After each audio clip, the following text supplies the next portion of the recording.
Welcome back to the Charlie Bahama show, all the way over here in Miami at the whole Art Basel, Untitled. I mean, is every art exhibit here at this Miami spot right now?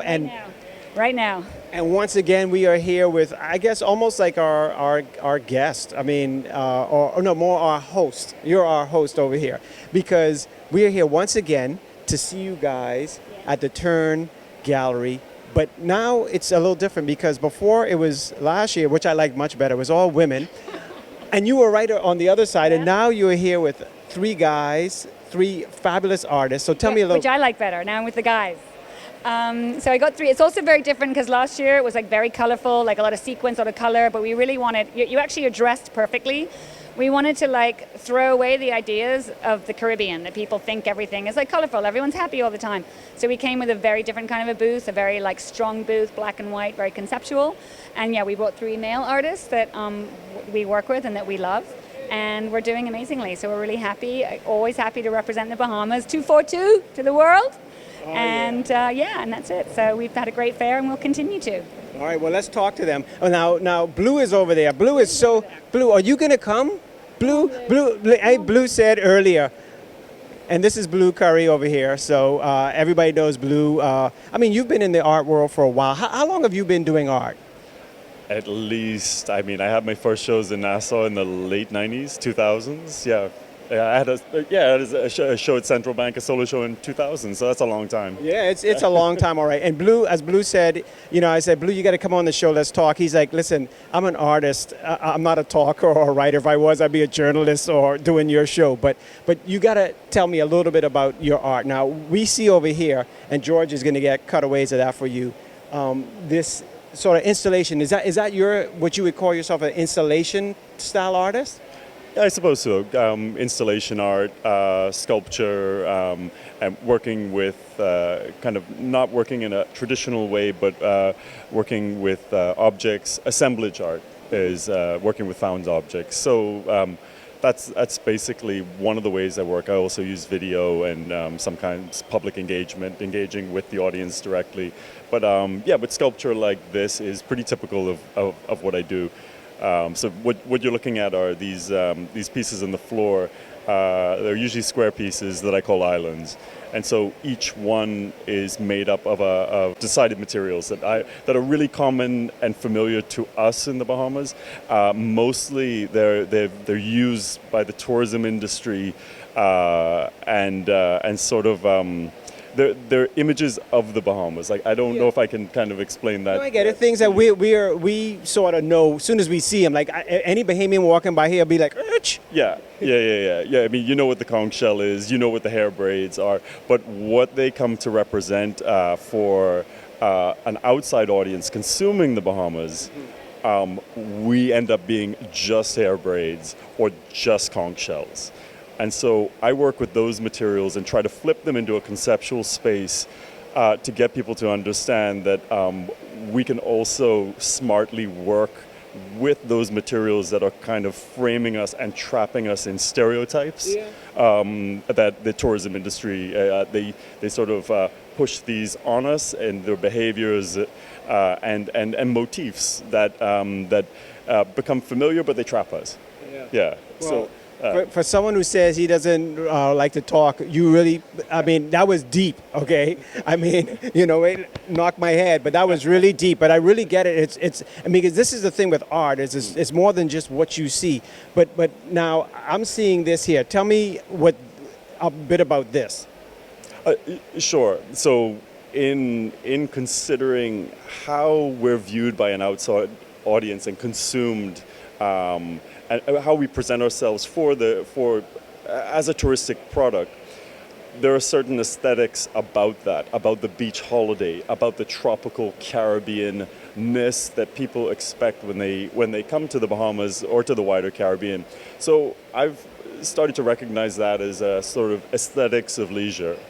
And that's what leisure aesthetics is. And so to take that and make it a bit more meta is to then brand it and turn it into a product. So leisure aesthetics is what we're selling ourselves on, and this the hats are I would call them sculpture, and they are now that meta object of leisure aesthetics of like this sort of Caribbean aesthetic that we sell ourselves on. It's hard. It's a difficult one to explain, but like if you we have the branding of the Bahamas T-shirts and all of that. It's then just looking at that tourist product, and then taking it to another conceptual level. So what I'm always trying to do with the work is that sometimes I think art from the Bahamas is viewed in a very simple way, or we expect the picturesque, we expect the exotic, and people want those things. But we're very smart people as well. We can work intellectually and use a language which is far more sophisticated. And so I guess what I'm doing is flipping the souvenir product into another space, which is a space of conceptual art and an awareness of our own, the way we are being consumed. So it's sort of very self-aware work about how the Bahamas presents itself to a tourist market and is being consumed, and then how, as individuals, we can also slightly break free of that. We're never going to break free of tourism entirely because that is our bread and butter. And people sometimes say to me, "Oh, you're just trying to ruin people's holidays." It's like, no, I'm not trying to ruin holidays. I'm just saying that the materials of these holidays are a material that, as a sculptor, I can work with, and I grew up with these materials. So if I want to put strobe lights and conch shells, like that to me is sculpture, and it is contemporary Bahamian sculpture. So this is what I'm presenting, or trying to present. This is so funny because he says, I don't say much. The rest of them have a lot to stick up to on that. Very good, Blue. Very good. Okay. Good to talk to you. Good to hear you. Good to hear you. You say a lot of Bahamians are smart. This one may not be so, because that was amazing. Amazing. Okay. Heino. Hello. We're here with Heino now.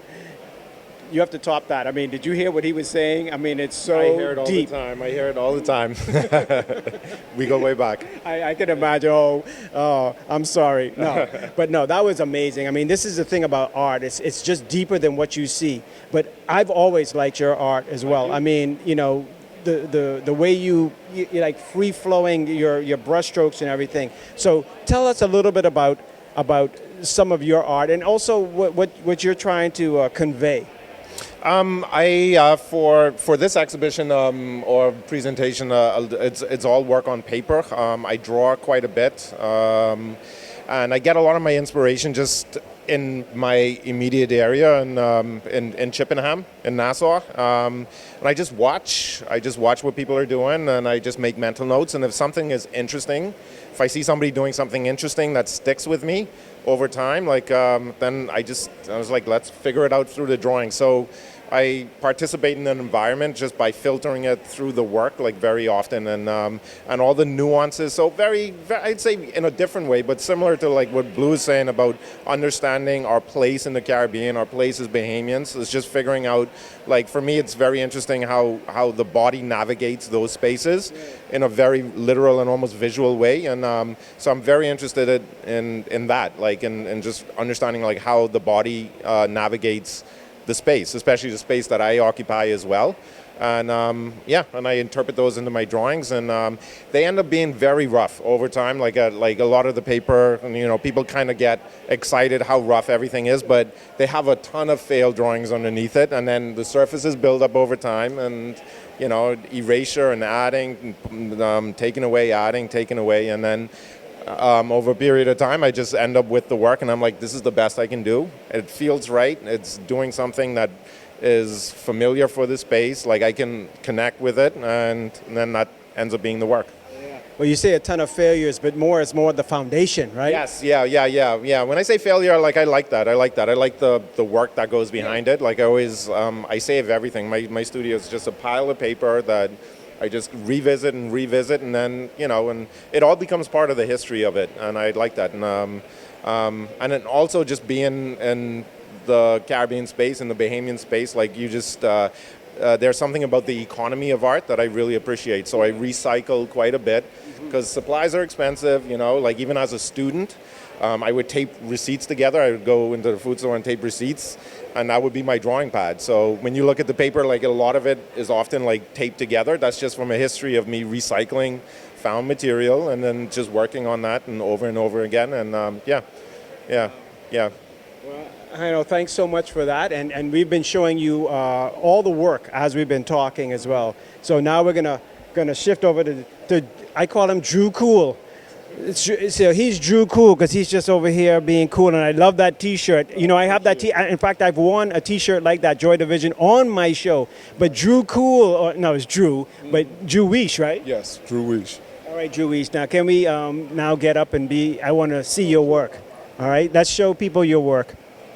Now, man, so Drew, here. Tell us about your work here and why, like what type of paint is this? Because it's just like you're using sort of black and white. I mean, so it's sort of using black and then bringing it out or bringing the light, or am I just being silly? I use different types of black to sort of give you a sense of depth. Flash, acrylic, oil sticks. And I recently started adding figures to my work. Even though I always covered the same subject matter, I feel like the figures start to bring the stories to life a bit more. And so this represents kind of a departure from a more conceptual way of making work.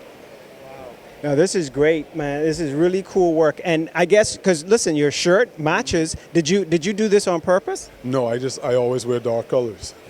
Yeah, so not on purpose. So is your work usually this way, or do you also use color? I only use color sparingly, kind of as an accoutrement to the rest of the work. For me, it was more interesting to explore these ideas of home, presentation in terms of, you know, being from the island, how outsiders see us, how we see ourselves. But I thought I would challenge myself by removing color and just leaving you with the details of the work. Yeah, fantastic. Well, it seems like there is a theme flowing through here with, you know, how others see us. Yes, you know. exactly. So it was pretty cool to have a show where I got to exhibit with both Heino and Blue, because they do tackle similar themes to what I do in my own work. yeah, very good. Well, listen, I appreciate all you guys. Last year was the girls, today is the guys, and it's fantastic. And you know, we're going to move on to other Bahamians here over in Miami. So come on back, Charlie Bahama.